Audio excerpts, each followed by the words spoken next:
Shalom dan selamat tengah hari kepada semua jemaat yang berada dalam bangunan gereja.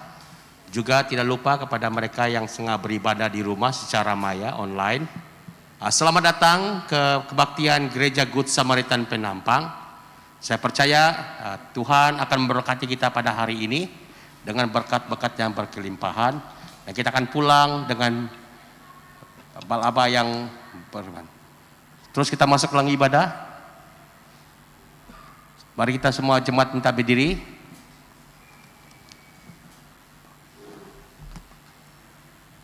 Tuhan beserta kamu. Saya gembira apabila mereka berkata kepada saya, marilah kita pergi ke rumah Tuhan. Hai, marilah kita menyanyi kepada Tuhan. Marilah kita bersorak dengan sukacita kepada Juru Selamat yang Maha Kuasa. Allah itu roh. Kita harus menyembah Dia dalam roh dan kebenaran. Kemuliaan kepada Allah, Bapa, Anak, dan Roh Kudus. Puji Tuhan sekarang dan selama-lamanya. Amin. Doa untuk kesucian, mari kita semua. Ya Allah yang Maha Kuasa, semua hati manusia terbuka di hadapan Tuhan. Semua keinginannya diketahui oleh-Mu, dan daripadamu tidak rahasia yang tersembunyi. Sucikanlah niat hati kami dengan ilham Roh Kudus-Mu, supaya kami boleh mengasihi-Mu dengan sempurna dan memuliakan nama-Mu yang kudus dengan selayaknya, melalui Yesus Kristus Tuhan kami. Amin. Pujian Gloria semua. Kemuliaan kepada Allah di tempat yang maha tinggi, dan damai sejahtera kepada umat-Nya di bumi. Tuhan Allah, Raja di surga, Allah dan Bapa yang Maha Kuasa, kami menyembah Engkau, kami bersyukur kepadamu, kami memuji Engkau sebab kemuliaan-Mu. Tuhan Yesus Kristus, Anak Tunggal Bapa, Tuhan Allah, Domba Allah yang menanggung dosa dunia. Kasihanilah kami, Engkau yang duduk di sebelah kanan Allah Bapa, terimalah doa kami. Tuhan sajalah kudus, Tuhan Kau sajalah Tuhan, Engkau sajalah yang maha tinggi, Yesus Kristus dengan Roh Kudus, dalam kemuliaan Allah Bapa. Amin. Haleluya. Jemaat Tuhan, mari kita memuji dan meninggikan nama Tuhan. Haleluya.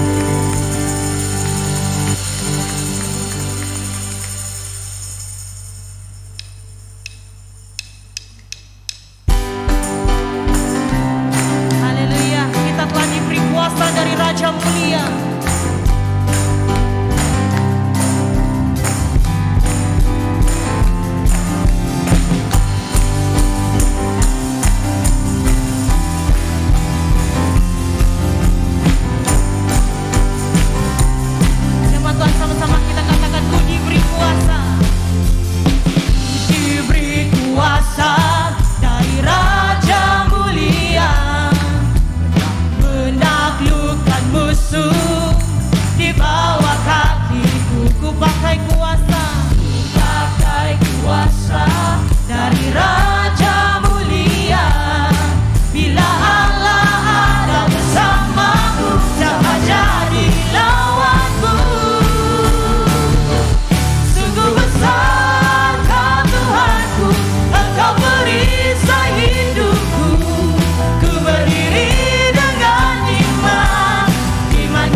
hadapan Engkau Tuhan.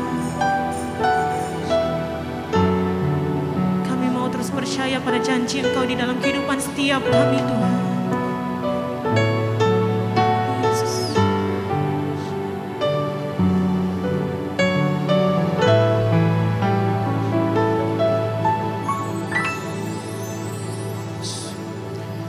Sungguh besar setiamu, Kau nyatakan bagiku.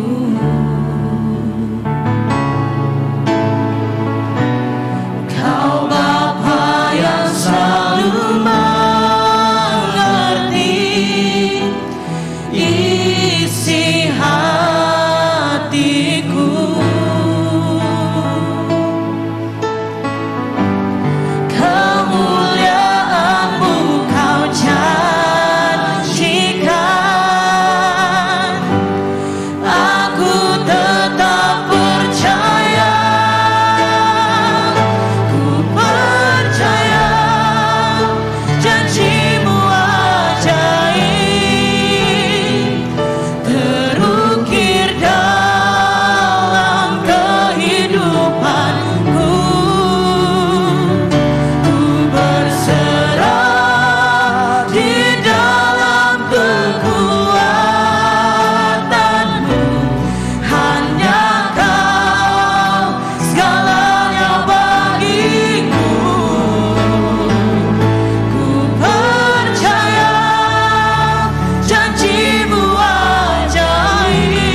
janji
Doa untuk hari ini. Allah Maha Kuasa, Engkau berfirman kepada para nabi supaya mereka memberitakan kehendak dan rancangan-Mu.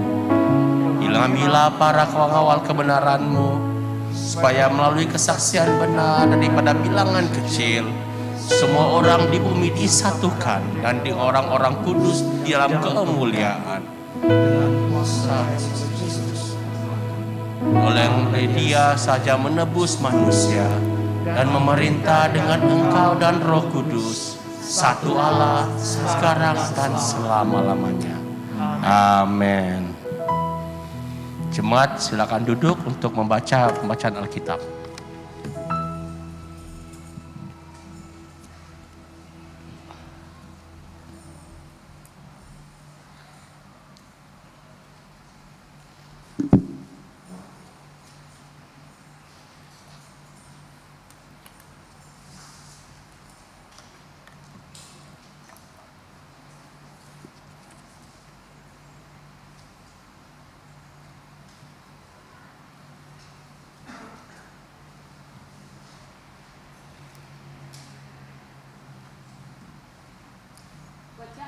Bacaan yang pertama hari ini yang diambil dari Yeremia pasal 50 ayat 11 hingga 20. Sekalipun kamu bersukacita dan beria-ia, hai orang-orang yang perompak milikku, sekalipun kamu melompat-lompat seperti anak lembu di padang rumput dan merungkik seperti kuda-kuda jantan, namun ibumu sangat menanggung malu dan perempuan yang melahirkan kamu tersipu-sipu. Lihat, dialah yang menjadi terakhir bagi bangsa-bangsa padang gurun, padang belantara dan daratan rumput. Karena murka Tuhan negeri itu tidak akan didiami lagi, sama sekali akan menjadi tempat tandus. Setiap orang yang melewati Babel akan merasa ngeri dan akan bersuit karena pukulan-pukulan yang dideritanya. Aturlah barisanmu menyerang Babel dari segala pihak, hai semua orang pemana-pemanalah kepadanya. Janganlah merasa sayang akan anak panah, sebab kepada Tuhanlah ia berdosa. Bertempik soraklah menyerangnya dari segala pihak. Dia sudah menyerah, tonggak-tonggaknya sudah rebah, pagar-pagarnya sudah runtuh. Sungguh, itulah pembalasan Tuhan. Laksanakanlah pembalasan terhadapnya. Lakukanlah kepadanya seperti yang dilakukannya sendiri.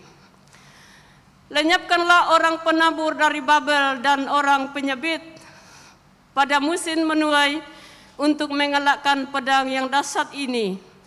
Setiap orang yang berpaling pulang kepada bangsanya, setiap orang akan lari ke negerinya. Israel adalah domba yang diceraikan, dihalaukan oleh singa-singa. Mula-mula Raja Asyur memakan dia, dan sekarang pada akhirnya Nabukadnezar, Raja Babel, mengerumit tulang-tulangnya. Sebab itu beginilah firman Tuhan semesta alam, Allah Israel. Sesungguhnya aku menghukum Raja Babel dan di negerinya seperti aku telah menghukum Raja Asyur.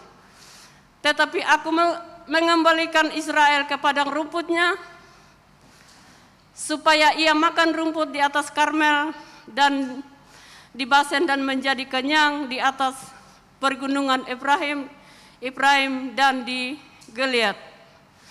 Pada waktu itu dan pada masa itu, demikianlah firman Tuhan, orang akan mencari kesalahan Israel, tetapi tidak didapatkannya, dan dosa Yehuda, tetapi tidak ada ditemukannya. Sebab itu aku mengampuni orang-orang yang kubiarkan tinggal hidup. Inilah firman Tuhan. Syukur pada Allah. Jemaat diminta berdiri untuk pembacaan Injil.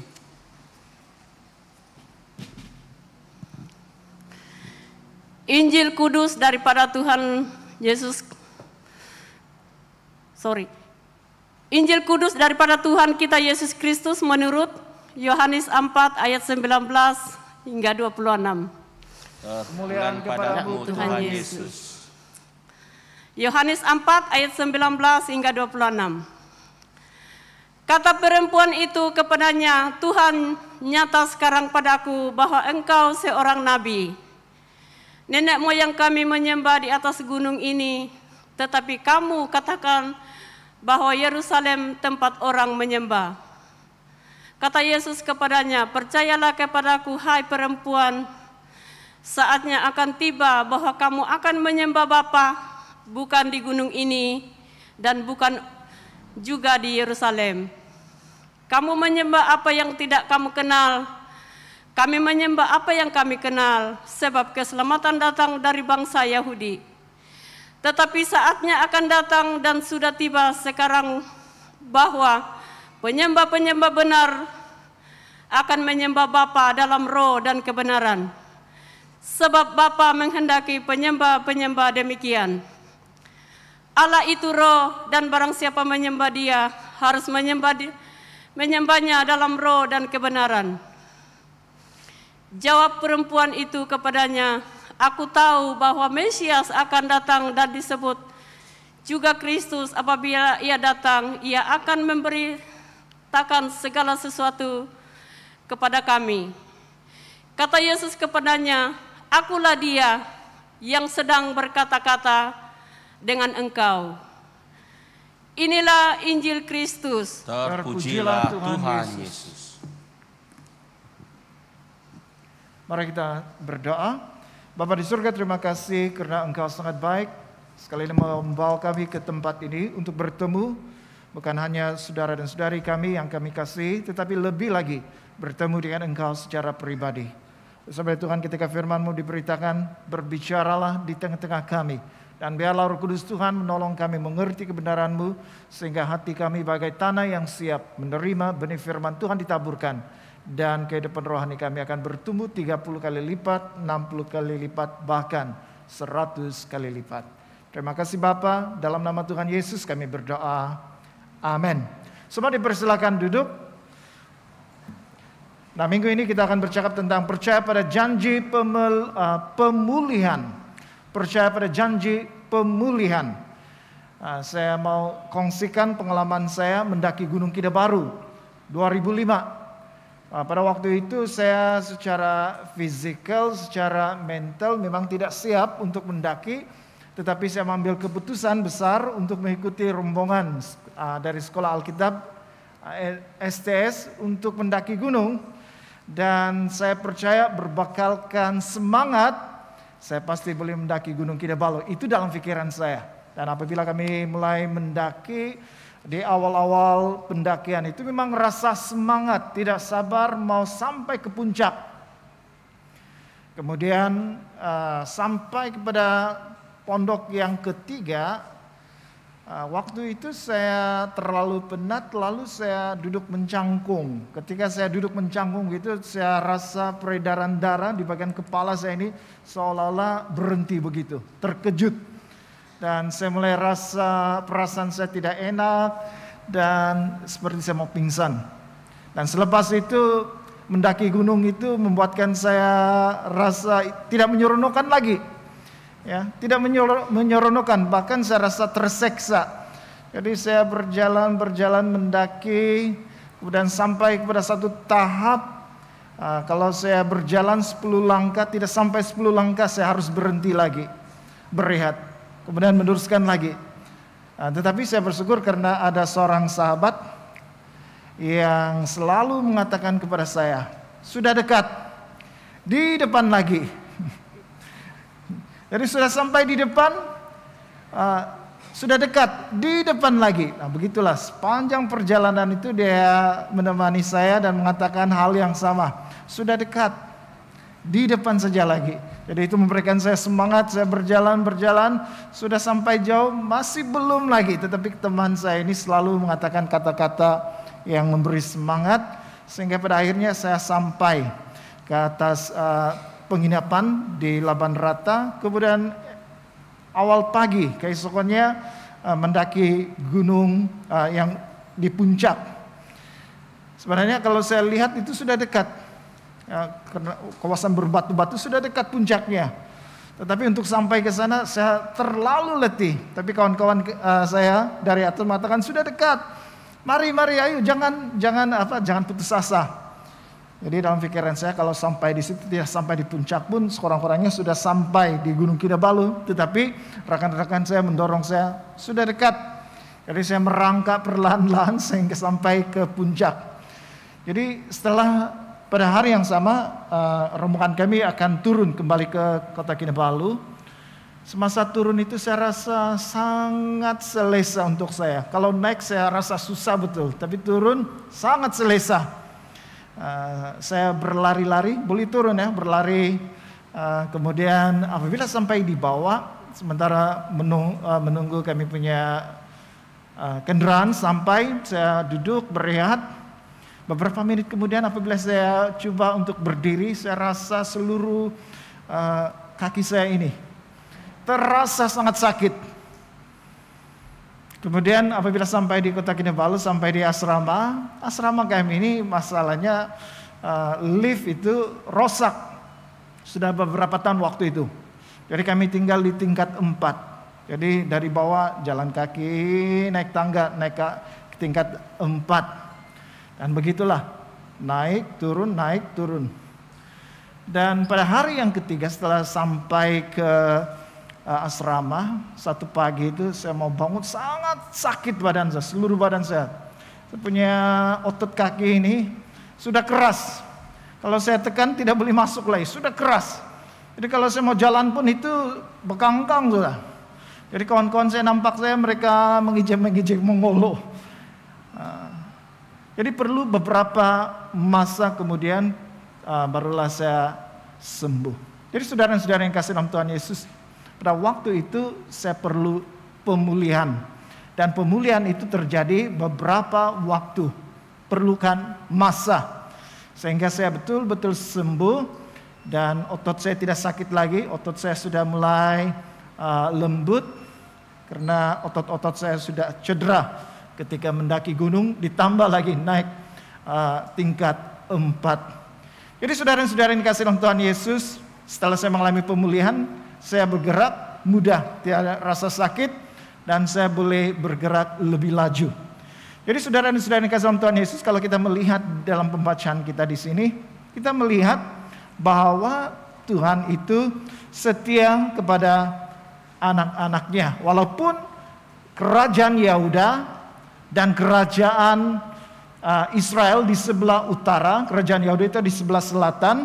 Kedua-dua kerajaan ini telah diserang musuh, mereka ditawan dan dibuang ke dalam pembuangan. Untuk kerajaan utara, mereka dibuang ke Asyur. Untuk kerajaan Yehuda di sebelah selatan, mereka dibuang ke Babel. Jadi walaupun mereka dibuang ke Babel, Tuhan memberikan perjanjian. Tuhan menjanjikan kepada mereka bahwa Tuhan akan membawa mereka kembali dari tempat di mana mereka dibuang. Mereka akan kembali ke kerajaan Yehuda. Itu janji Tuhan. Dan dalam pembacaan kita sebenarnya dalam Yeremia 50 pasal 50 dan 51 ini nubuatan bahwa Babel yang pada mulanya dipakai Tuhan menjadi alatnya untuk melaksanakan hukuman bagi Tuhan karena umatnya memberontak terhadap Tuhan, walaupun banyak nabi, terutamanya Nabi Yeremia, memperingatkan mereka kembali kepada Tuhan. Tetapi mereka berkeras, tetap menyembah berhala, tidak memperdulikan hukum-hukum Tuhan. Akhirnya hukuman itu jatuh. Dan yang melaksanakan itu Babel sendiri, orang Babel. Tetapi walaupun pada mulanya Babel ini kerajaan dipakai oleh Tuhan, tetapi kalau kita melihat di sini Babel juga tidak terlepas daripada hukuman, karena mereka melakukan lebih apa yang sepatutnya mereka lakukan. Memang Tuhan pakai Babel untuk menghukum umatnya, Tetapi apabila Babel melakukan itu, dia melakukan lebih daripada apa yang sepatutnya Babel lakukan. Dikatakan juga bangsa ini terlalu kuat sehingga mereka menyombongkan diri mereka. Mereka mengatakan bahwa dewa mereka itulah yang memberi mereka kemenangan. Dan akhirnya mereka juga dihukum oleh Tuhan. Dan janji Tuhan, janji untuk memulihkan kerajaan Yahuda, orang Yahuda itu akan digenapi karena ada nubuatan yang Tuhan katakan di sini. Selain daripada penghukuman, Tuhan juga menjanjikan ada pemulihan terjadi kepada baik orang Israel, kerajaan utara maupun kerajaan di sebelah selatan, yaitu kerajaan Yahuda. Jadi saudara dan saudara yang kasih dalam Tuhan Yesus, mari kita melihat apakah janji pemulihan Tuhan berikan. Yang pertama kita melihat di sini, aku menghukum. Karena memang dalam bahagian ini banyak bercakap tentang penghukuman kepada Babel. Mereka akan diserang oleh musuh dari utara. Itu bercakap tentang Media, orang Media Parsia, yang kemudiannya menyerang mereka dan menawan mereka. Sehingga selepas itu kerajaan Babel itu sudah musnah, tidak ada lagi. Yang ada hanya Media dan Parsia. Jadi itu penghukuman. Dalam ayat yang ke-17 dikatakan di sini, Israel ada seperti domba yang dicerai-beraikan, dihalau oleh singa-singa. Mula-mula Raja Asyur memakan dia, dan sekarang pada akhirnya Nebukadnezar, Raja Babel, menggerumit tulang-tulangnya. Apabila dia dikatakan di sini Israel, itu bercakap tentang dua kerajaan ini. Kerajaan utara, kerajaan Israel, kerajaan selatan itu kerajaan Yahuda. Nah, kalau kita melihat di sini, mereka digambarkan seperti domba yang dicerai-beraikan, dihalau oleh singa-singa, dan singa-singa itu merujuk kepada Raja Asyur yang memakan kerajaan Israel di bagian utara. Kemudian singa yang lain itu Nebukadnezar, Raja Babel, yang menggerumuti atau yang menghancurkan tulang-tulangnya, itu orang di Yahuda. Kemudian dalam ayat 18, sebab itu beginilah firman Tuhan semesta alam, Allah Israel, sesungguhnya aku menghukum Raja Babel dan negerinya, seperti aku telah menghukum Raja Asyur. Jadi kedua-dua bangsa yang menjadi alat Tuhan untuk menghukum bangsanya sendiri, pada akhirnya mereka sendiri dihukum oleh Tuhan, khususnya Babel yang dihukum oleh Tuhan di sini. Jadi kalau kita melihat ayat 17 dan ayat 18, kalau kita melihat persamaan yang ada di antara umat Tuhan sendiri dan bangsa Asyur dan Babel ini, apa persamaannya? Kalau dalam ayat 17 memberitahu kepada kita bahwa keadaan atau domba atau umat Tuhan itu dicerai-beraikan, mereka dihalau oleh dua bangsa ini. Kenapa mereka dihalau dari negerinya pergi ke tempat lain? Itu karena baik kerajaan Israel utara dan kerajaan Yahuda, mereka memberontak terhadap Tuhan. Mereka menyembah berhala. Oleh sebab itu berkali-kali Tuhan memperingatkan mereka. Mereka mengeraskan hati sehingga pada akhirnya hukuman itu menimpa mereka. Negeri mereka diserang, orang-orangnya ditawan dan dibuang ke pembuangan. Dan kalau kita melihat Babel juga dalam ayat 18, sebab itu beginilah firman Tuhan semesta alam, Allah Israel, sesungguhnya aku menghukum Raja Babel sama seperti Tuhan menghukum Raja Asyur. Kenapa dihukum? Seperti yang saya katakan sebentar tadi, memang Babel itu dipakai Tuhan menjadi alat untuk menghukum umatnya, karena umatnya sendiri memberontak. Tetapi Babel melakukan apa yang lebih daripada apa yang sepatutnya dilakukan. Dan mereka menjadi sombong, mereka menentang Tuhan, dan Tuhan mengatakan dalam pasal 50 ini, mereka ini kurang ajar. Dengan bahasa yang kasar ya, kurang ajar. Karena mereka memberontak kepada Tuhan. Itu sebabnya Tuhan menghukum mereka. Jadi kalau kita melihat di sini, karena dosa yang dilakukan baik oleh umat Tuhan sendiri maupun kuasa atau bangsa Babel, kita dapat melihat mereka dihukum karena dosa yang mereka lakukan. Jadi saudara-saudara yang kasih dalam Tuhan Yesus, kalau kita melihat di sini bahwa dosa itu serius. Orang yang berbuat dosa akibatnya serius. Pendosa pasti dihukum oleh Tuhan. Mereka tidak terlepas. Cepat atau lambat, pada akhirnya hukuman menimpa umat Tuhan sendiri. Pada waktu bangsa-bangsa ini kuat, pada akhirnya mereka juga dihukum oleh Tuhan. Jadi setiap dosa yang dilakukan itu akan menghadapi akibat buruk, yaitu Tuhan akan menghukum. Jadi saudara-saudara yang kasih dalam Tuhan Yesus, kalau kita melihat Raja Daud ini sangat dekat dengan Tuhan. Tetapi kita melihat dalam hidupnya, dia juga pernah melakukan kesalahan yang besar. Dalam Mazmur 32 ayat 3 hingga 5, selama aku berdiam diri, tulang-tulangku menjadi lesu karena aku mengeluh sepanjang hari. Sebab siang malam tanganku menekan aku dan siang malam tanganmu menekan aku dengan berat. Sumsumku menjadi kering seperti oli teriknya musim panas. Dosaku kuberitahukan kepadamu dan kesalahanku tidak kusembunyikan. Aku berkata, aku akan mengaku kepada Tuhan pelanggaran-pelanggaranku, dan engkau mengampuni kesalahan karena dosaku.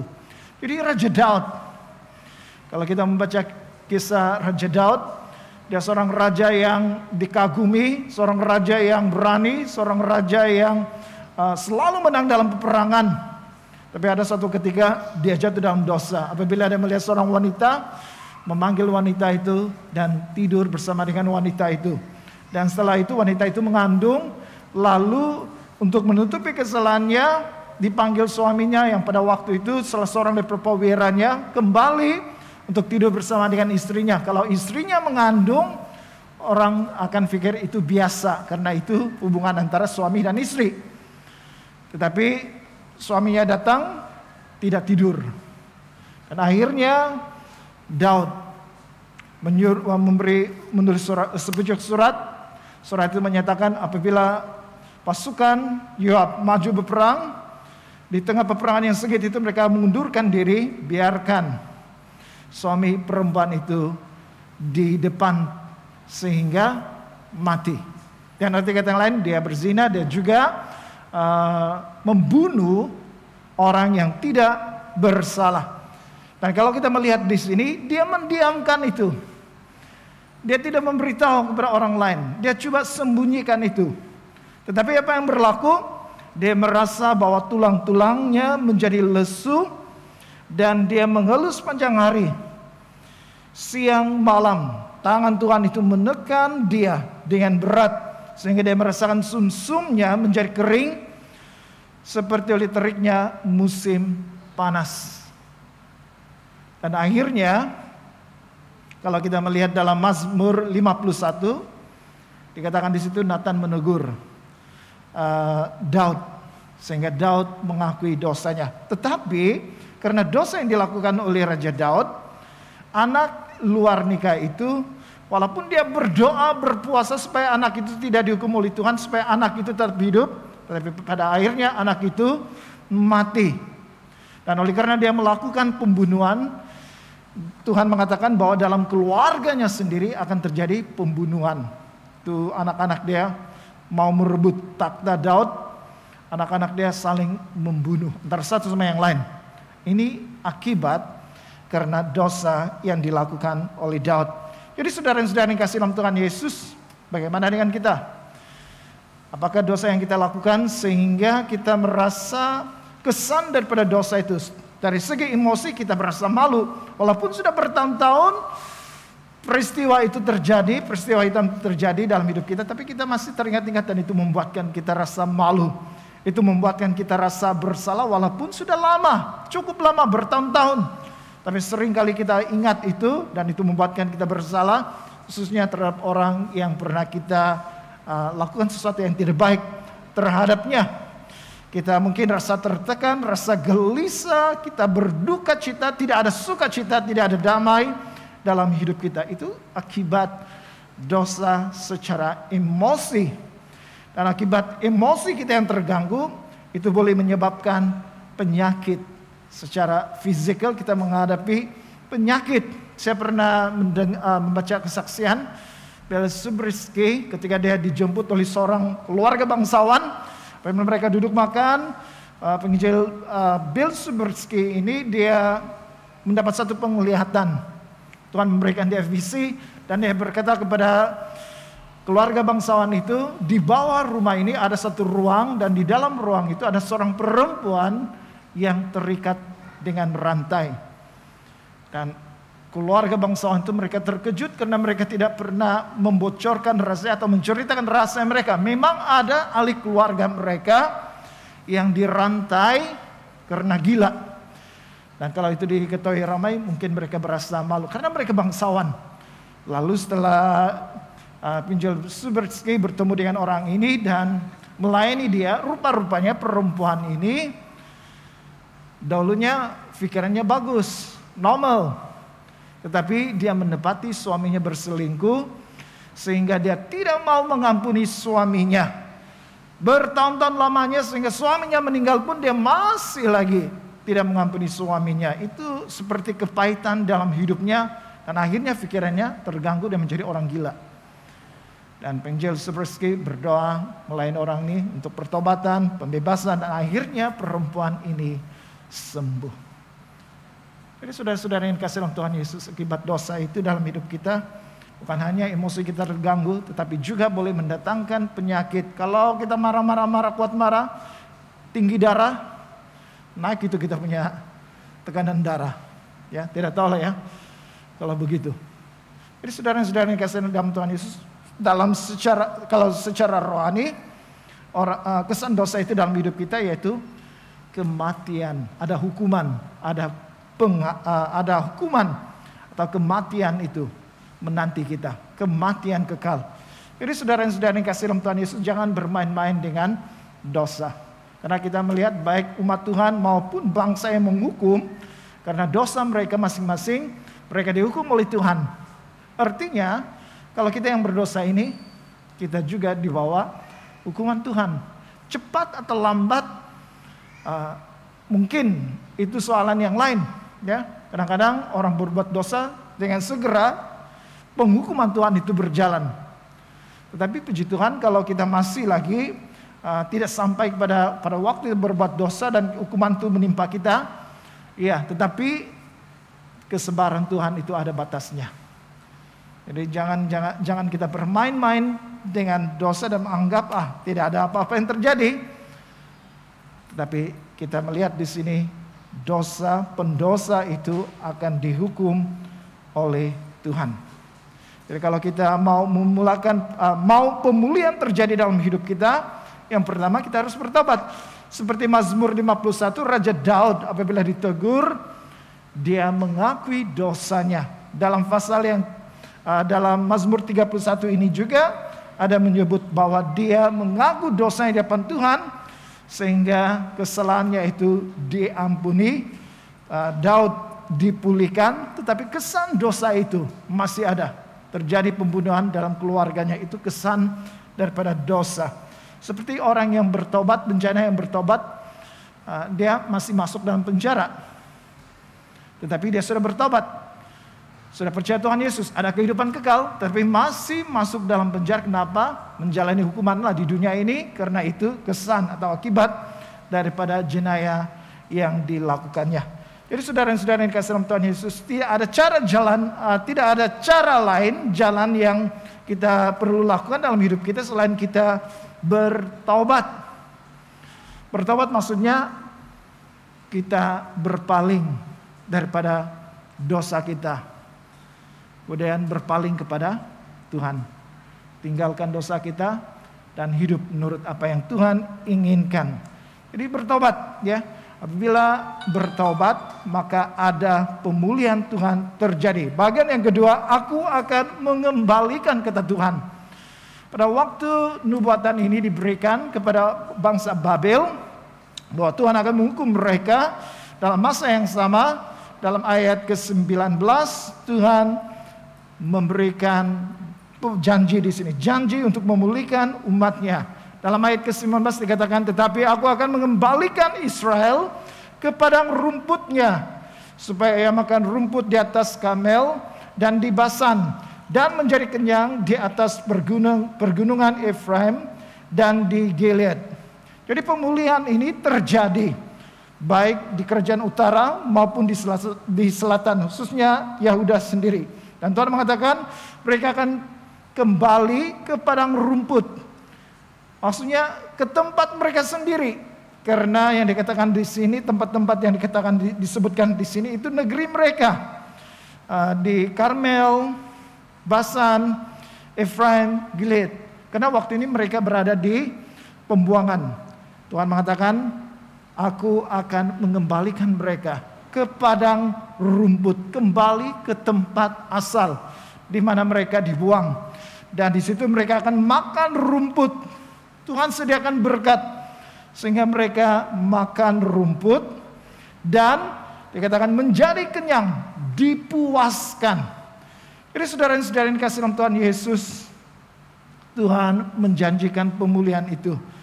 Kalau kita bertobat, tinggalkan dosa kita dan kembali kepada Tuhan, mau mengikuti kehendak Tuhan, Tuhan mengatakan, aku akan mengembalikan, aku akan kembalikan, aku akan memulihkan keadaan kita, memulihkan keadaan kita pada saat ini. Jadi kerajaan Yehuda akan kembali, kerajaan Yehuda khususnya, janji pemulihan itu benar-benar digenapi setelah 70 tahun. 70 tahun nubuat Yeremia yang ada dalam Yeremia 29 ayat 10.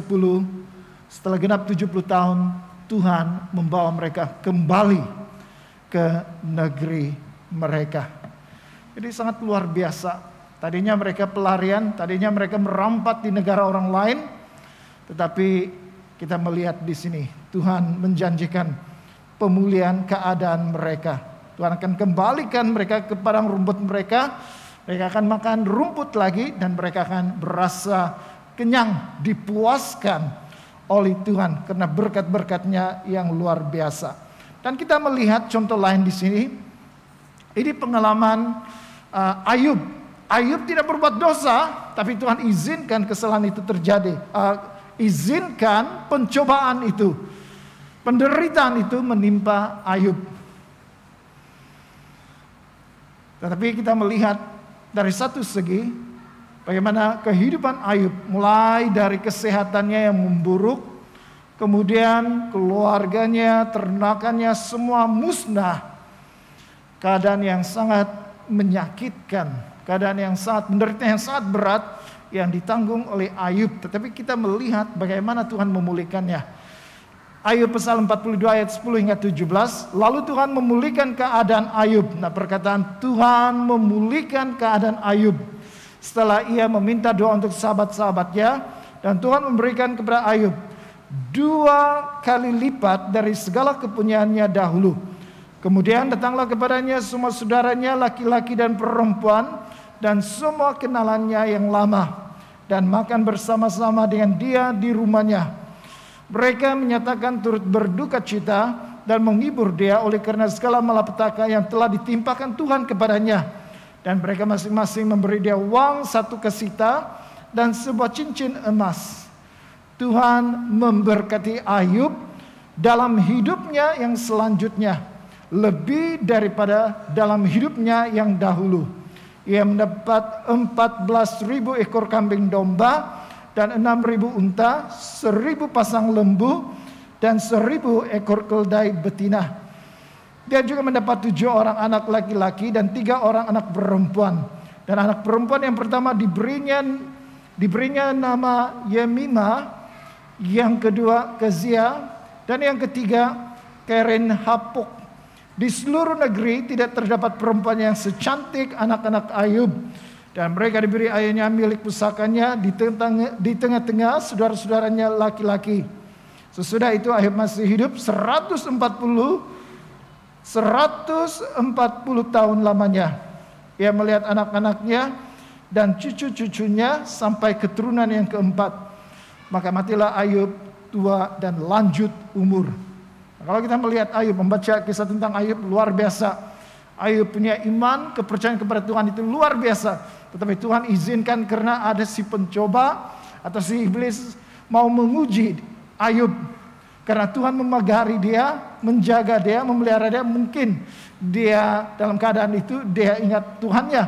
Tapi kalau semua itu ditarik daripadanya, dia mungkin mengutuk Tuhan. Tapi Tuhan izinkan hal itu berlaku.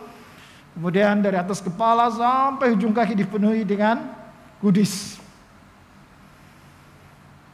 Dan dia menggaruk-garuk kudisnya itu. Keadaan Ayub. Tetapi dia tidak berbuat dosa. Kemudian keluarganya, anak-anaknya, lelaki dan perempuan mati tertimpa rumah. Ternakan mereka juga dihabiskan baik oleh pencuri maupun ada bencana alam, ya, seperti ada kilat dari langit turun membakar. Ini keadaan Ayub. Tetapi kalau kita melihat di sini, apabila Tuhan memulihkan keadaan Ayub, Tuhan katakan dia memberikan kepada Ayub 2 kali lipat daripada apa yang ada. Ada beberapa pemulihan keadaan Ayub yang kita boleh lihat di sini. Kekayaannya 2 kali lipat, keluarganya, sahabatnya kembali kepada Ayub, dan mereka memberi dia satu kesita dan sebentuk cincin emas. Mungkin sebelumnya mereka meninggalkan Ayub karena keadaan tubuh badannya. Mungkin mereka tidak boleh sentuh karena boleh menajiskan kesucian mereka, mungkinlah, ya. Dan apa yang berkat pemulihan yang lain, Ayub diberkati Tuhan lebih daripada sebelumnya. Hewan ternakan, dan dia mendapat 10 anak, 7 lelaki, 3 perempuan. Dan dikatakan Ayub hidup 140 tahun lamanya, sehingga dia boleh melihat cucu, cicit, sampai kepada keturunan yang keempat. Ini Ayub. Keadaannya teruk sekali, dia sangat menderita. Tetapi kita melihat bagaimana Tuhan memulihkan dia pada akhirnya. Luar biasa keadaan Ayub. Jadi saudara-saudara yang kasih dalam Tuhan Yesus, kalau kita berbuat dosa, memang kita akan dihukum oleh Tuhan. Cepat atau lambat, kita boleh merasakan kesan itu. Secara emosi, mungkin juga secara fisikal, ada kutuk-kutuk, ada penyakit dan sebagainya. Apalagi secara rohani, kita boleh merasakan itu. Tetapi apabila kita bertobat kepada Tuhan, Tuhan akan memulihkan keadaan kita. Sama seperti Raja Daud berdosa, tapi dia akui itu di hadapan Tuhan. Tuhan memulihkan keadaan dia. Walaupun ada kesan daripada dosanya itu, tetapi Tuhan memulihkan keadaannya. Kalau kita melihat Petrus, dia sudah menyangkal Yesus 3 kali. Tetapi Yesus masih mencari Petrus. Yesus masih memanggil Petrus. Yesus masih memberi tanggung jawab kepada Petrus. Adakah engkau mengasihi aku? Kemudian Petrus itu menjadi salah seorang pemimpin utama di Yerusalem, dan dipakai Tuhan yang luar biasa untuk kemajuan, khususnya untuk kemajuan gereja awal. Pertama kali Petrus berdiri, dia dipenuhi oleh Roh Kudus, dia ada takut-takut, dia memberitakan Injil, memberitakan tentang Yesus. Dikatakan kira-kira 3.000 orang menjadi percaya. Ini Petrus. Pernah juga melakukan kesalahan sama seperti kita, berbuat dosa, tetapi Petrus dipulihkan. Kalau kita mau dipulihkan dalam hidup kita mau kita diberkati, kita mau kita ada damai, sejahtera, sukacita dalam hidup kita, tidak lagi dihantui oleh perasaan bersalah karena dosa-dosa yang kita lakukan pada masa yang lalu, atau rasa ketakutan kalau saya meninggal dunia ini kemana saya pergi. Apabila kita bertobat, saudara-saudara yang kasih dalam Tuhan Yesus, Tuhan akan memulihkan keadaan kita. Dan yang terakhir, Tuhan akan mengampuni. Aku akan mengampuni. Yeremia pasal 50 ayat 20. Pada waktu itu dan pada masa itu, demikianlah firman Tuhan, orang akan mencari kesalahan Israel tetapi tidak didapatinya, dan orang Yahuda dan dosa Yahuda tetapi tidak ada ditemukannya, sebab aku akan mengampuni orang-orang yang kubiarkan tinggal hidup. Orang yang dibiarkan tinggal hidup itu sisa orang Yahudi, sisa orang Israel, sisa orang Yahuda yang Tuhan sisakan itu untuk tetap hidup. Jadi apabila orang mencari kesalahan mereka, tidak ada lagi kesalahan yang ditemukan. Kenapa? Karena Tuhan mengatakan, aku akan mengampuni kesalahan mereka.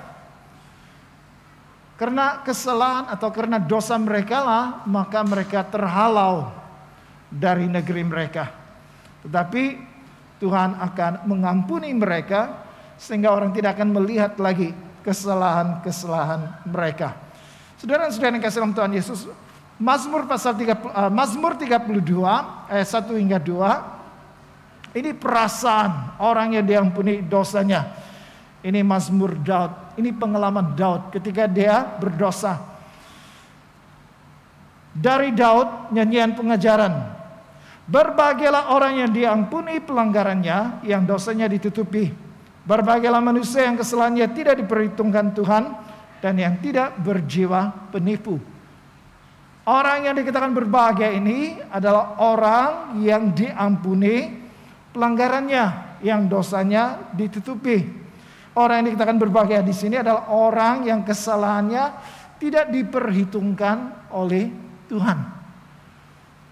Ini orang yang berbahagia. Daud yang berbuat dosa, tetapi dia ditegur oleh Nabi Nathan. Dia bertobat, dia mengaku dosa di depan Tuhan, lalu Tuhan mengampuni dia. Dan inilah yang dikatakan oleh Daud dalam Mazmur 32 ayat 1 hingga 2, menyatakan perasaan berbahagia karena dia sudah diampuni oleh Tuhan. Diampuni dosanya oleh Tuhan. Jadi saudara-saudara yang kasih dalam Tuhan Yesus, sebagai manusia biasa memang kita berbuat dosa. Tetapi Tuhan inginkan supaya kita menjalani hidup yang suci, hidup yang kudus, sesuai dengan kemauan Tuhan. Tetapi ada waktunya, kadang-kadang dengan sengaja atau tanpa sengaja, kita sadar ataupun tidak sadar, kita berbuat dosa. Apabila kita sadar kita berbuat dosa, bertobatlah. Karena dosa yang diakui, dosa itu diampuni. Dosa yang tidak diakui, belum ada pengampunannya. Dan apabila kita mengaku dosa kita, kita akan menjadi orang yang berbahagia. Tidak ada lagi beban berat dalam hati kita, tidak ada lagi pikiran, rasa bersalah dan sebagainya. Karena dosa yang menghantui kita. Tidak, sebaliknya itu digantikan dengan perasaan berbahagia. Karena Tuhan mengampuni dosa kita. Roma pasal 3 ayat 20 hingga 25. Sebab tidak seorang pun yang dapat dibenarkan di hadapan Allah karena melakukan Taurat Tuhan. Karena justru oleh hukum Taurat orang mengenal dosa. Jadi orang coba untuk dibenarkan di hadapan Tuhan dengan melakukan hukum Taurat, mentaati Taurat. Tetapi Paulus mengatakan tidak seorang pun dapat dibenarkan di hadapan Allah karena melakukan hukum Taurat. Kenapa? Karena walaupun ada peraturannya di sana, peraturan itulah yang mereka langgar. Peraturan-peraturan yang ada itu yang mereka tidak taati. Mereka tidak dapat dibenarkan karena melakukan hukum Taurat. Tetapi sekarang tanpa hukum Taurat, kebenaran Allah telah dinyatakan seperti yang disaksikan dalam kitab Taurat dan kitab-kitab para nabi, yaitu kebenaran Allah karena iman dalam Yesus Kristus bagi semua orang percaya. Sebab tidak ada perbedaan Karena semua orang telah berbuat dosa dan telah kehilangan kemuliaan Allah. Dan oleh kasih karunia telah dibenarkan dengan cuma-cuma karena penebusan dalam Kristus Yesus. Kristus Yesus telah ditentukan Allah menjadi jalan pendamaian karena iman dalam darahnya. Hal itu dibuatnya untuk menunjukkan keadilannya, karena ia telah membiarkan dosa-dosa yang telah terjadi dahulu pada masa kesabarannya. Nah, kalau kita melihat di sini, kita dibenarkan karena iman, bukan karena melakukan atau mentaati hukum Taurat, karena kita pasti gagal. Karena iman, kita dibenarkan. Dibenarkan maksudnya dinyatakan tidak bersalah. Itu dalam gambaran di mahkamah, apabila hakim mengatakan, "Seano bin Seano, kamu tidak bersalah." Kadang-kadang orang yang dinyatakan tidak bersalah itu sebenarnya memang betul-betul penjenayah, tapi tidak ada bukti yang cukup.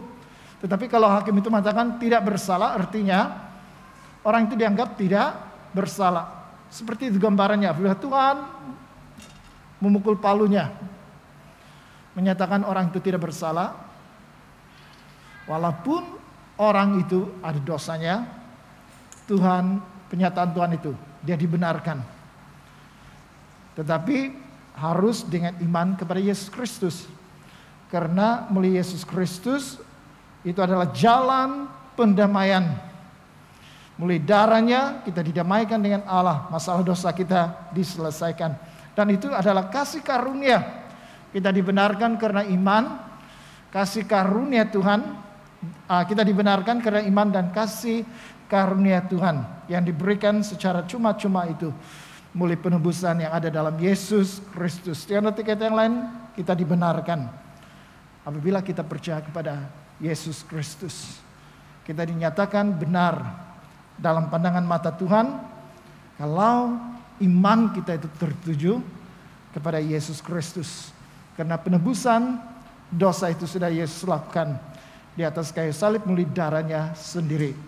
Kisah Para Rasul pasal 26 ayat 18, untuk membuka mata mereka supaya mereka berbalik daripada kegelapan kepada terang dan daripada kuasa iblis kepada Allah, supaya mereka oleh iman mereka kepada Aku memperoleh pengampunan dosa dan mendapat bagian dalam apa yang ditentukan untuk orang-orang yang dikuduskan. Jadi apabila kita percaya kepada Tuhan Yesus dan dengan iman kita, maka ini yang Tuhan janjikan. Kita memperoleh pengampunan dosa dan kita mendapat bagian dalam apa yang ditentukan untuk orang-orang yang kudus, yaitu kehidupan kekal. Jadi dua perkara ini. Kalau kita percaya kepada Tuhan Yesus, beriman kepada Dia, kita menerima pengampunan dosa, kita ada kehidupan yang kekal. Jadi saudara-saudara yang kasih dalam Tuhan Yesus, mari kita berpikir sejenak. Kadang-kadang kita ini lakukan dosa tapi kita tidak sadar itu. Jadi mari kita pikirkan dalam masa 1 minggu yang lalu. Pikirkan apakah dosa yang saya telah lakukan. Ingat, pendosa itu pasti dihukum oleh Tuhan. Cepat atau lambat kita boleh merasakan kesannya.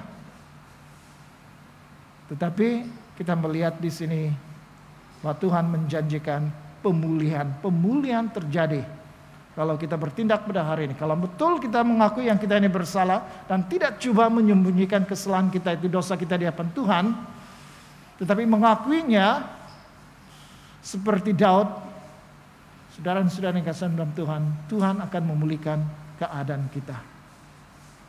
Bahkan Tuhan mengampuni dosa kita dan memberikan kita tempat bahagian kehidupan kekal yang dihaskan Tuhan untuk orang-orang kudus.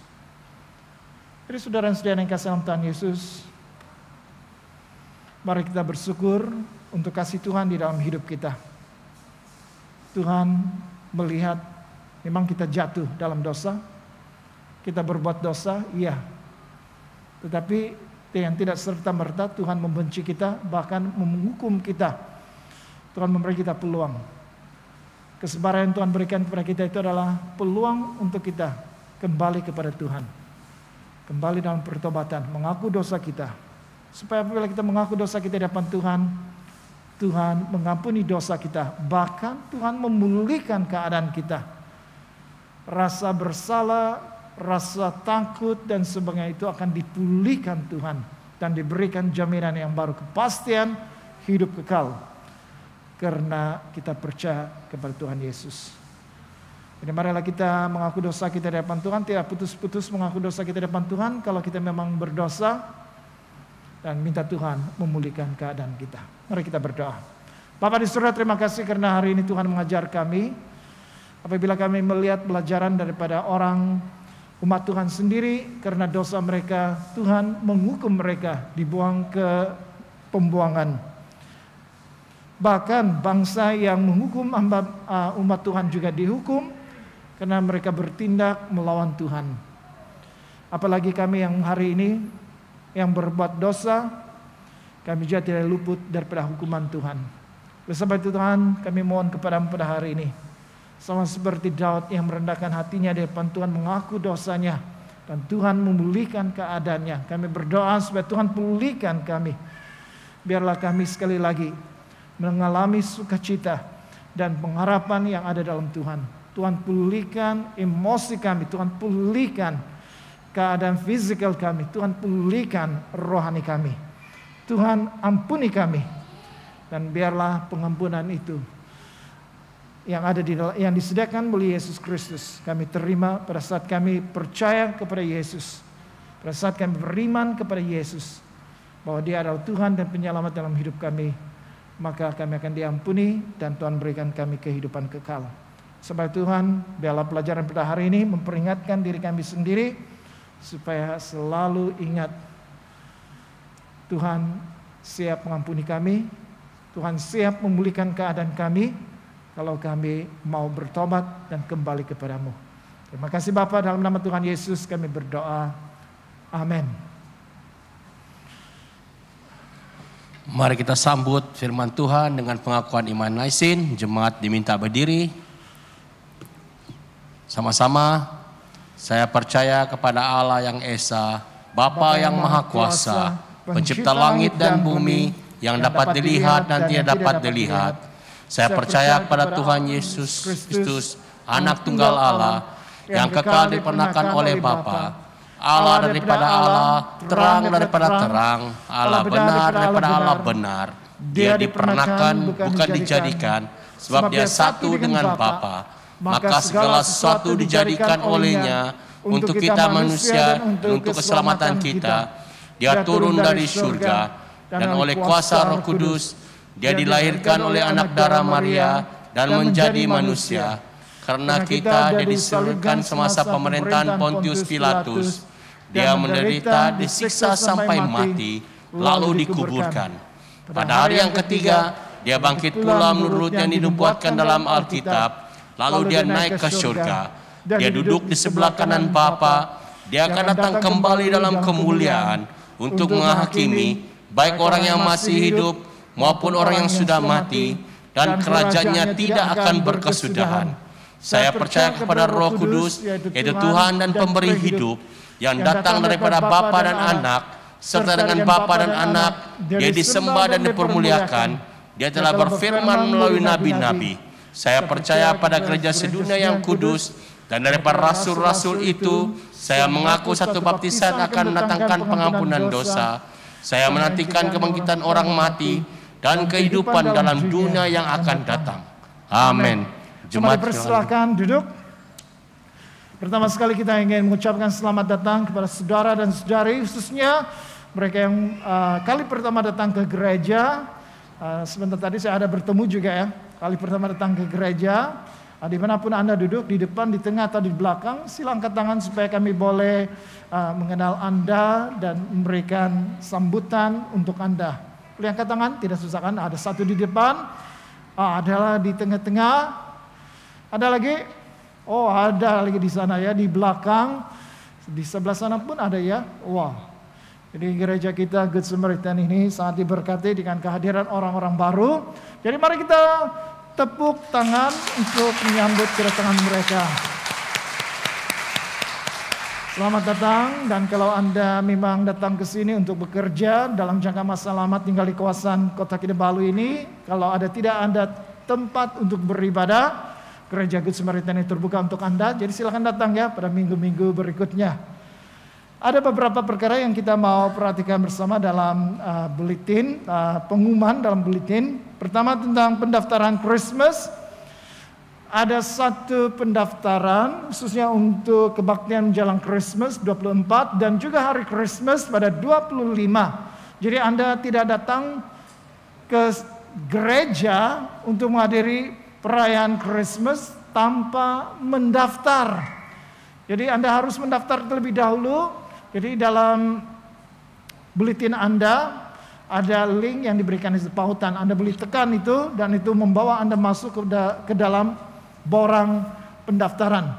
Jadi ada dua perkara. Kalau Anda datang pada 24, tanda di sana menghadiri kebaktian menjelang Christmas, atau 25 kalau Anda mau menghadiri pada 25 hari bulan. Jadi ini maksudnya supaya kita boleh mengetahui kehadiran jemaah, karena di tempat seperti ini kalau memang lebih, kita akan mempersiapkan tempat yang lain untuk Anda, ya. Jadi silakan datang dengan mendaftar terlebih dahulu ya di dalam buletin Anda masing-masing. Tarik tutup untuk pendaftaran ini 28 November, maksudnya minggu depan. Minggu depan tarik tutup. Jadi masih ada 1 minggu ini, Anda sila berbuat demikian ya, mendaftar dengan secepat-cepatnya supaya ada tempat untuk Anda duduk semasa perayaan 24 dan 25 Christmas. Caroling. Petang ini kita ada latihan caroling. Latihan yang kedua kita adakan di Dewan jam 2:30 petang. Jadi semua peserta, bukan semua jemaat ya, semua peserta. Semua peserta yang mau mengikuti sila datang. Kita mengadakan latihan itu di Dewan. Di Dewan sana ya. 2:30 petang.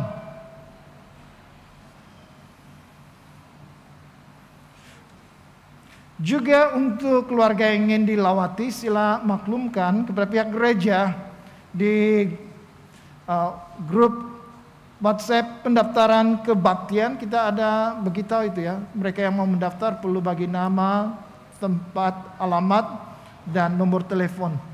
Jadi sekarang ini lebih 10 ya, di bawah 20 yang sudah mendaftar. Kalau Anda mau mendaftar mengundang pelayanan caroling, sila tulis awal-awal supaya kita boleh buat jadwal ya, siapa kumpulan yang akan pergi dan masa atau tarikh bila mau melawat Anda. Jadi itu pada minggu yang kedua bulan 12, 6 hingga 11 hari bulan 12 itu masa untuk pelayanan caroling. Kita juga ada perayaan Christmas ini untuk anak-anak. Diadakan di gereja pada 4 Desember mulai jam 7 petang hingga jam 9 malam. Jadi sila daftar anak-anak Anda. Setakat yang saya melihat ada 33 anak-anak yang sudah mendaftar, ibu bapak lebih kurang 20 lebih. Jadi kalau Anda mau daftar, anak-anak Anda, ibu bapak juga harus hadir karena itu dia punya SOP ya. Anak-anak yang belum ada dos suntikan itu ditanggung oleh ibu bapaknya. Jadi kalau anak-anak Anda datang, ibu atau bapak harus datang juga untuk bersama-sama dengan anak-anak Anda. Jadi silakan daftar ya. Dalam buletin itu Anda boleh menghubungi sama ada Cik Renita ataupun Cik Kathy. Dan juga ada pautan Cik Puan Cici, Renita, dan Cik Kitty. Ya, ada pautan di sana, Anda boleh mendaftar melalui pautan itu. Dan Derma Darah kita akan adakan itu pada 5 Desember, Ahad, mulai dari jam 9 pagi hingga jam 2 petang.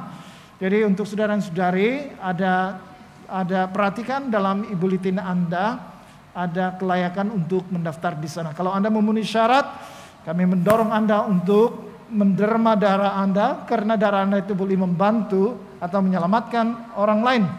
Jadi kalau untuk bahasa Malaysia, Anda datang awal, kita punya kebaktian jam 12, Anda datang jam 11 atau jam 10, pergi ke tempat khusus untuk menderma darah, ataupun selepas kebaktian berakhir, Anda boleh menderma darah Anda sampai jam 2 petang.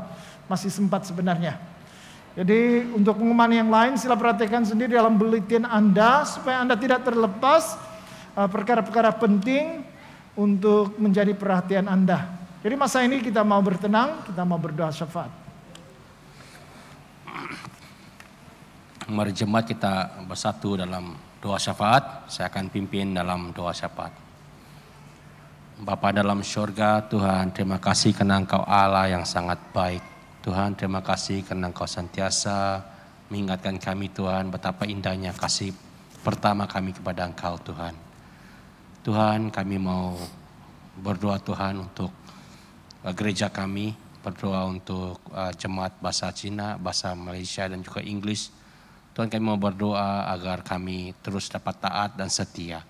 Bantu kami, Tuhan, berikan kami Roh Kudus-Mu, jaga kami, beri kami hikmat dan kuasa-Mu, supaya kami dapat terus-menerus, Tuhan, mengingat Engkau dalam kehidupan kami, dan mengingati setiap firman-Mu dalam hidup kami, Tuhan.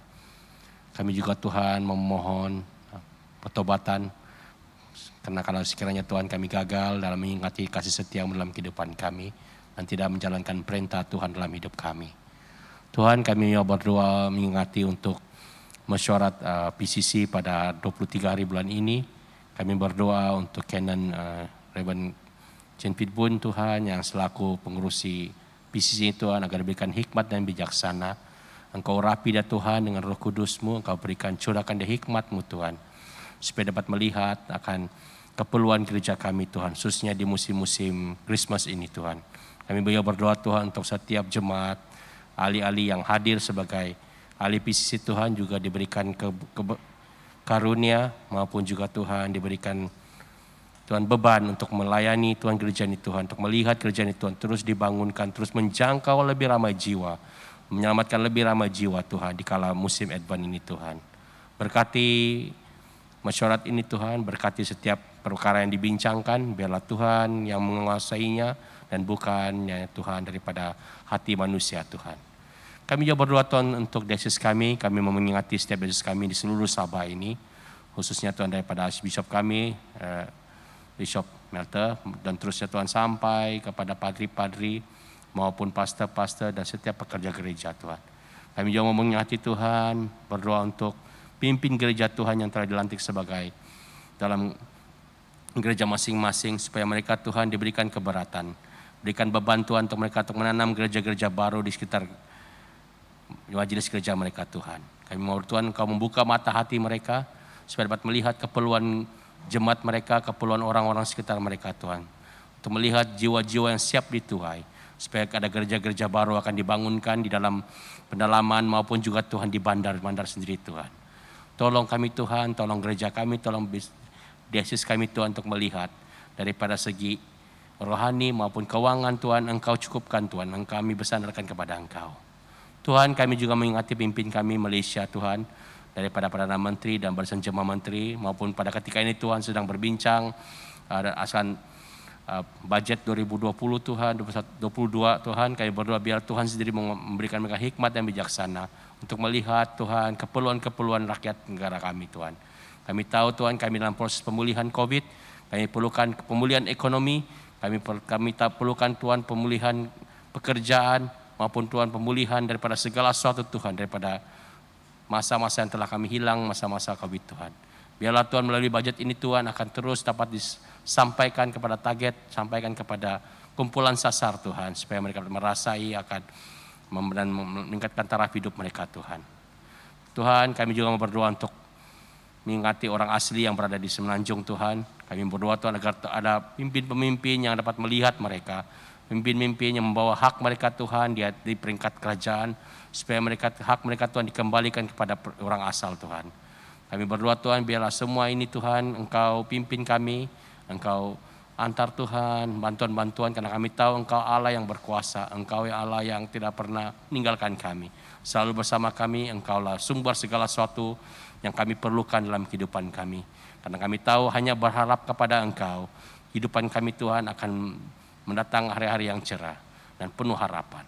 Terima kasih Tuhan Yesus, terima kasih Kudus, kami serahkan semua bahan doa kami hanya dalam nama anak-Mu, Yesus Kristus Tuhan kami. Amin. Pengakuan dosa. Karena demikian Allah mengasihi dunia ini sehingga diberikannya anaknya yang tunggal, Yesus Kristus, untuk menyelamatkan kita daripada dosa dan untuk menjadi pengantara kita di surga dan membawa kita kepada hidup yang kekal. Oleh karena itu, marilah kita mengakui dosa-dosa kita dengan sesal serta beriman dan berniat untuk melakukan hukum-hukum Allah, serta hidup dengan kasih dan damai dengan sesama manusia. Semua Allah penuh belas kasihan, Bapa kami yang di syurga, pencipta kami dan hakim kami, kami telah berdosa terhadap Engkau dan terhadap sesama manusia, baik dalam pikiran, perkataan dan perbuatan, melalui kelalaian, kelemahan dan kesalahan yang disengajakan. Kami sekarang bertobat dan benar-benar menyesal sebab kesalahan kami. Bapa, ampunilah kami demi anak-Mu Yesus Kristus yang telah mati untuk kami. Kuatkanlah kami supaya dapat mengasihi dan mentaati-Mu dalam kehidupan yang baru melalui Yesus Kristus Tuhan kami. Amin. Allah yang Maha Kuasa mengasihani kamu, membebaskan kamu dari segala dosa-Mu melalui Yesus Kristus Tuhan kita. Dia meneguhkan dan menguatkan kamu untuk pelayanannya dan kuasa Roh Kudus dan memelihara kamu dalam kehidupan yang kekal.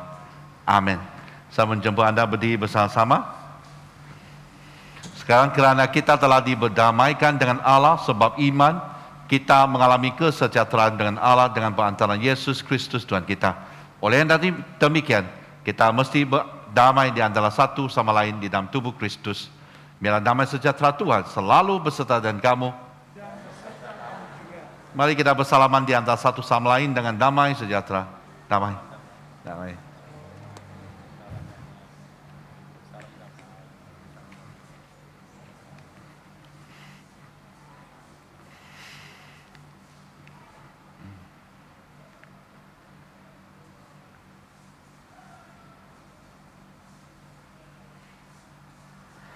Saudara-saudari, angkatlah hatimu. Marilah kita mengucap syukur kepada Tuhan Allah kita. Bukan saja patut, bahkan adalah kewajiban kita dan gembirian kita selalunya dan di mana-mana saja mengucap syukur dan pujian Bapa yang Maha Kuasa, Pencipta langit dan bumi. Dan sekarang kami bersyukur sebab Engkau telah menyatakan kemuliaan-Mu sama dengan kemuliaan anak-Mu dan Roh Kudus, tiga oknum sama keagungan dan terbagi kemuliaannya, lagi Tuhan dan Allah yang tunggal, yang disembah dan dipuji selama-lamanya.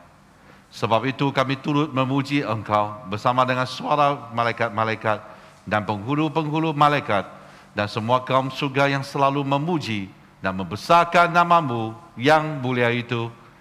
Kudus, kudus, kuduslah Tuhan, Allah dari segala kuasa dan keperkasaan, surga dan bumi penuh dengan kemuliaan-Mu.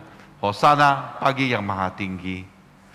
Saya menjemput Anda duduk, mari kita siapkan hati untuk zaman kudus.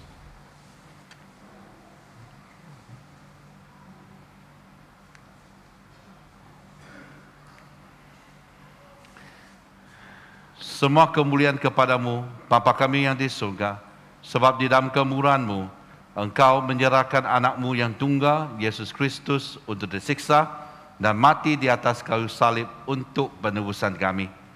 Di situ dia telah membuat perdamaian yang penuh untuk dosa-dosa seisi dunia dan mempersembahkan dirinya sendiri sebagai korban satu kali saja untuk segala dosa kami.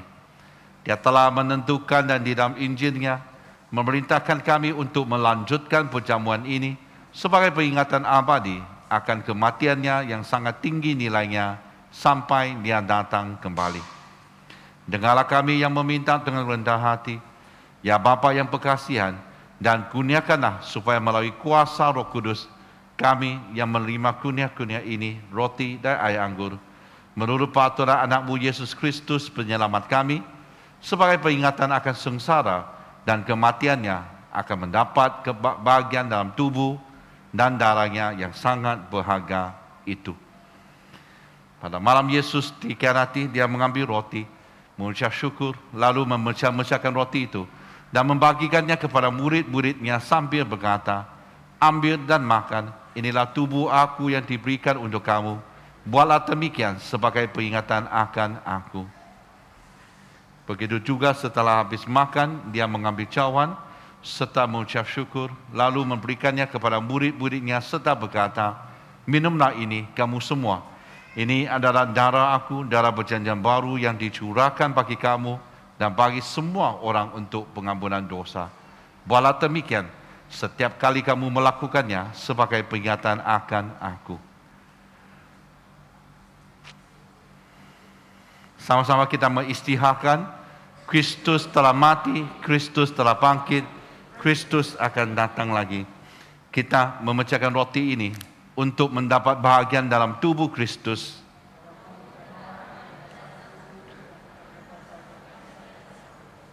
Berbahagialah mereka yang dijemput ke perjamuan domba.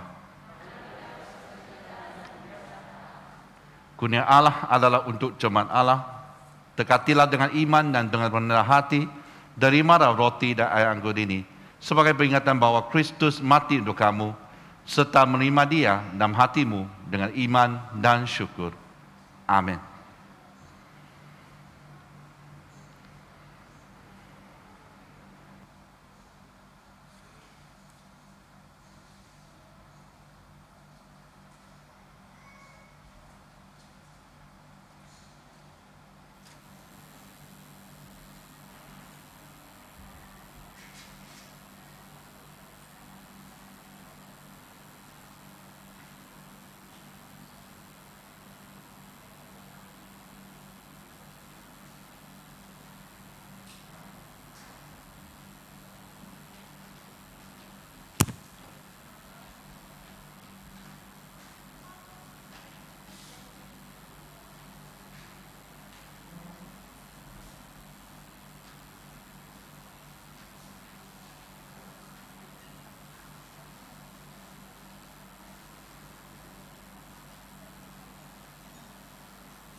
Untuk pengetahuan semua, waktu kita naik untuk menerima jamuan kudus, sila berdiri di petak yang sudah sediakan, 1 kali 4 orang di satu belah. Jadi itulah di mana kita mulakan waktunya, kita ada SOP, ya. Jadi bagi anda, kamu berdiri di sana, dan anak-anak juga, waktu kamu naik maju ke depan, kamu boleh berserta dengan ibu bapa anda, tapi tidak perlu berlutut. Ya, tidak perlu berlutut di depan. Kau berdiri siap di dekat petak tu, yang di mana orang akan berdoa, kita akan berdoa untuk Allah. Amin. Ya.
Mari kita berdoa seperti yang diajar oleh penyelamat kita. Bapa kami yang di surga, dikuduskan nama-Mu.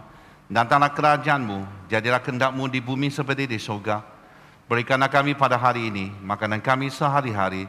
Ampunilah kami akan dosa-dosa kami, seperti kami juga mengampuni orang yang bersalah kepada kami. Janganlah membawa kami ke dalam pencobaan, tapi lepaskanlah kami daripada yang jahat. Kerana Engkau-lah yang mempunyai kerajaan, kuasa dan kemuliaan sekarang dan selama-lamanya. Amin. Doa syukur. Allah kekal, Bapa kami yang di surga, kami mengucapkan terima kasih kepada-Mu yang telah menerima kami sebagai anggota hidup anak-Mu, Yesus Kristus penyelamat kami. Kami mengucapkan terima kasih kepada-Mu yang telah memberi kami makanan rohani di dalam sakramen tubuh dan darah-Nya. Sekarang utuskanlah kami ke dalam dunia dengan damai dan kurniakanlah kami kekuatan dan keteguhan hati untuk mengasihi dan melayani Engkau dengan sukacita dan hati yang ikhlas. Amin. Saya mencoba anda berdiri bersama-sama, mari kita terima berkat daripada Allah. Sentosa Allah yang melebihi pengertian manusia, memeliharakan hati dan jiwa kamu di dalam pengetahuan dan kasih Allah dan anaknya Yesus Kristus Tuhan kita. Dan berkat Allah yang Maha Kuasa, Bapa, Anak dan Roh Kudus, beserta dengan kamu, dan tinggal serta dengan kamu sampai selama-lamanya. Amin. Saudara-saudari di dalam Kristus, pergilah dengan damai sejahtera dan layanilah Tuhan. Sama-sama kita katakan, amin. Haleluya, mari kita berikan kemuliaan kepada Tuhan kita.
sudah selesai.